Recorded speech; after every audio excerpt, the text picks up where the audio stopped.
Buenas, mi nombre es María Sarabia, estudiante de la Universidad del Cine del programa de trabajo social.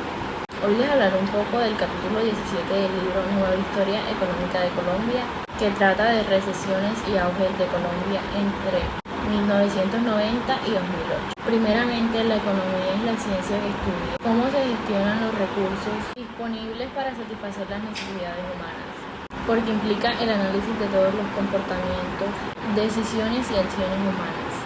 Incluye el comportamiento de las empresas y los gobiernos en la toma de decisiones relacionadas con la distribución, la producción y consumo.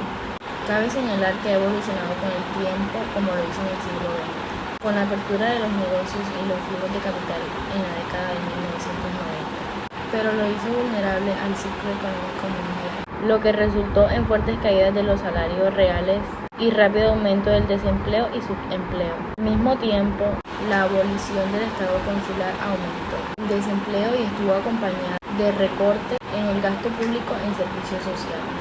Para resumir y profundizar en este tema, cabe destacar que de 1998 a 2002 hubo una crisis financiera internacional y la economía colombiana se mantuvo vulnerable, lo que llevó a un aumento del déficit fiscal que dejó la deuda externa. La economía tuvo sus altibajos y en 2002 comenzó a recuperarse y las exportaciones comenzaron a crecer. Actualmente la economía no es estable, siempre está cambiando y pasa por diferentes fases del ciclo.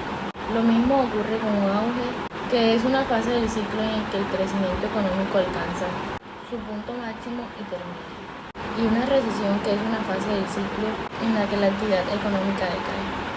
Desde agosto de 1998 hasta fines de 1999, Colombia vivió una crisis económica muy severa, la peor del siglo XX. La crisis comenzó en Boyacá, en el sudeste asiático, lo que llevó a un colapso financiero a mediados de 1997, que se extendió rápidamente en los países vecinos como Indonesia, Malasia, Taiwán e incluso Corea del Sur, donde los invasores perdieron dinero para devolver en casos de expropiación. Luego de lo anterior, América Latina rápidamente se recuperó, provocando salidas del capital interno y externo, que tuvieron un efecto devastador en el desempeño de los países con mayor deuda externa. La primera crisis financiera desacreditó el impulso liberal que sacudió al mundo en la década de 1990. La crisis de fin de ciclo. Entre 1993 y 1995 el crecimiento aceleró a un promedio de 5% anual. Sin embargo, el peso comenzó a apreciarse, impulsado aún más por la deuda externa, las bajas tasas de interés y la invasión privada, que nuevamente alcanzó niveles superiores al 25% del PBI, y el auge de la construcción. Un déficit fiscal estructural y mucha inseguridad, cuyo camino de la salida de la crisis ha sido lento y tortuoso. Acordó un programa de ajuste con el Fondo Monetario Internacional, a través del cual entregó grandes garantías para los bonos y préstamos que el gobierno necesita para refinanciar su deuda sin permiso. A pesar del compromiso del gobierno de reducir gradualmente el déficit fiscal, la débil actividad económica requirió un gasto público compensatorio, lo que hizo que el déficit aumentara un 7% del PIB en 1990 y alrededor del 6% en los próximos 3 años. Una de las razones por las que la recuperación económica de Colombia ha tardado es la percepción de que el país ha perdido no solo su riqueza, sino también su seguridad. Entre 1996 y 1998, las FARC realizaron una importante incursión en bases militares del sur del país y movilizaron tantas tropas que se creía que habían pasado de una estrategia de guerrilla a una de ocupación estratégica. De 2003 a 2007. A la economía le fue bien, ya que aumentó el 4% en 2003, en torno al 5% durante los 2 años siguientes. Creció un 7% en 2006 y aumentó un 7,7% en 2007, una de las tasas más altas de la historia económica del país.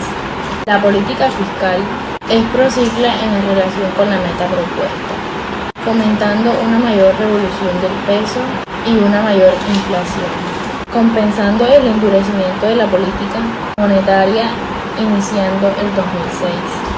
para reducir la inflación. bajo el gobierno del expresidente Uribe.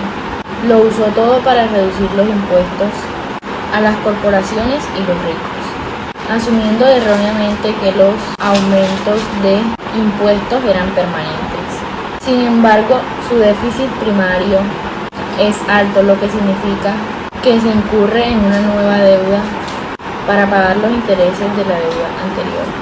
El gobierno sigue insistiendo en mejorar la política de incentivos fiscales, las inversiones de capital de las empresas, eximiendo el impuesto de sociedades del 40%, cerrando una zona de libre circulación y reduciendo el impuesto a las rentas del 33% al 15% de la utilidad neta. La recesión a finales de 2008 hasta el presente. Frente a una recesión internacional tan severa, el deterioro de los términos de intercambio, una política monetaria más estricta y un colapso del gasto público de 2008 debido a cambios en la gobernanza territorial, leyes contractuales nuevas y complejas y una amarga dependencia de Indias. El crecimiento de la economía de Colombia se desaceleró. Las perspectivas económicas de Colombia empeoraron en la segunda mitad de 2008 debido a las caídas de los precios internacionales en las materias primas. El petróleo, que antes valía 140 el barril, cayó a entre 40 y 70 el barril, reduciendo los ingresos de Ecopetrol y del gobierno.